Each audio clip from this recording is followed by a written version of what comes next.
Today, we are going to introduce you to another Sailrite exclusive product that every sewer can use, so stay tuned.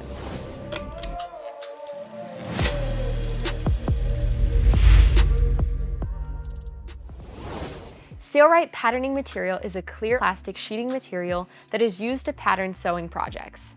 This material is made from high-density polyethylene, and it's a bit stiffer than Durascrim patterning material. And with no scrim lines, it's super easy to see through the material for accuracy, tracing, and marking. This makes it ideal for patterning and templating things like cushions and bags, and honestly just a variety of other projects. The thickness also makes it easier to handle and cut. And unlike other thinner patterning material, it does not easily wrinkle, which gives it the ability to lay flat. These qualities could also make it useful as a temporary tarp or cover.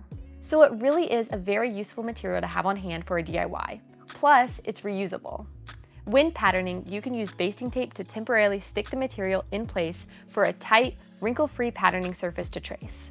You even can mark seam and cutting lines directly onto the clear plastic and then transfer it directly onto the application material. This material truly makes patterning very easy. In fact, some of our newer bag kits come with the bag pattern pre-plotted on this Sailrite patterning material, making assembly a breeze. We have also recently used this material in a DIY project video where we sewed a car boot out of ultra leather. With this material, we were able to create a perfect template from our original boot. You can watch this video by clicking the link in the info button in the top right corner. We are excited to continue using it in our project videos. If you're interested in this versatile patterning material, we've linked it in the description below so that you can check it out. We hope you guys are able to find this product as helpful as us DIYers here at Sailrite have. And if you want to see us use it in some project videos, we've linked them in the description below as well. Thanks for watching, and we'll see you guys next time.